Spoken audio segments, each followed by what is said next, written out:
Vermiculture, proseso sa pagpadaghan og wati, kini gikan sa sinultiang Latino vermis nga buot ipasabot wati.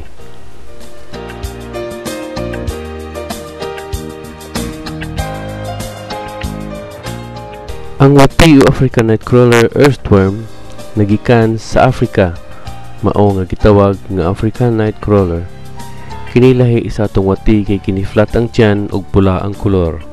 Ang gibugaton sa breeder mukabat lang sa 1 ka gramo ug mura lang sa drinking straw ang kadakon. Nailhan kini nga hermaphrodite o babae ug lalaki kay may kinaiya nga mangitlog. Kini mangitlog matag semana ug ang matag itlog adunay 2 hangtod sa 10 ka gagmayng wati ang mapusa. Ang ilhanan nga ang wati usa na kini ka breeder mao ang yellow nga murag singsing sa iyang liog. Ang 1 ka kilo nga wati mukahon usab og 1 ka kilo matag adlaw. Busa makahimo usab og 1 ka kilo nga abono matag adlaw.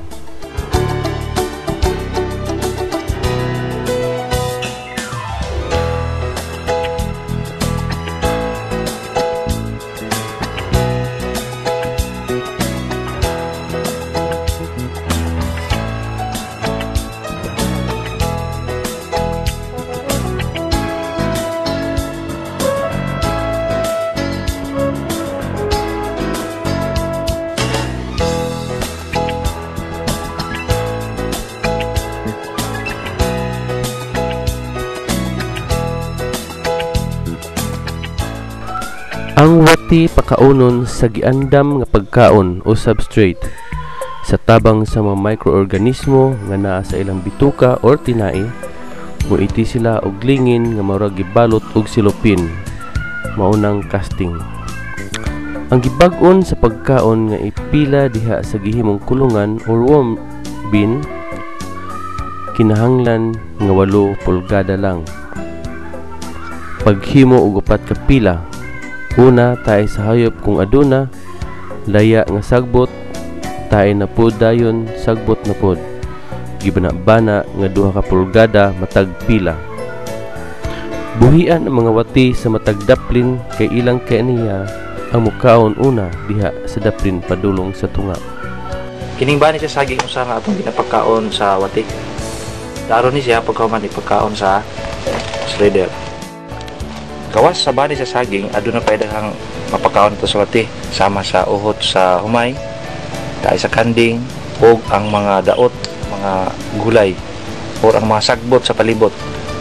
Pwede na to sa himuon yung pagkaon sa wati. Muna yan tayo sa kanding, ang mong gisred para dali siya ma-decompose. O ang kinaon sa kanding niyan aduna ipil-ipil, amadikakaw, ransone, uban pang sagbot, nga makatag nitrogenous sa itong mga tanom.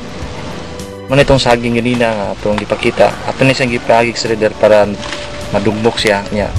Dali siya ma-decompose aron dali po siya makaon sa wati. Di lang mga saging, apil na ang uhot ug katong tae sa kanding aron dali siya sama sa ingon dali ma-decompose aron makaon din siya sa wati.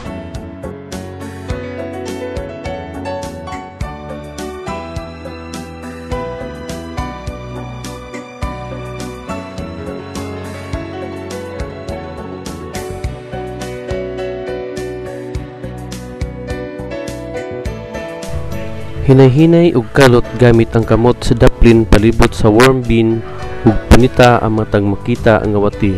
Dayon ibutang sa bag-ong giandam nga buhianan. Human og kalot, pormahon ang vermicompost nga murag bukid o pyramid aron matilok ang wati nga wala madakpan panahon sa pagkalot. Inig kabuntag, hinay-hinay nga isulod sa sako ang vermicompost. Pag-abot sa kinaubsan, hukayag balik sa naa magtapok ang wala madakpan nga wati.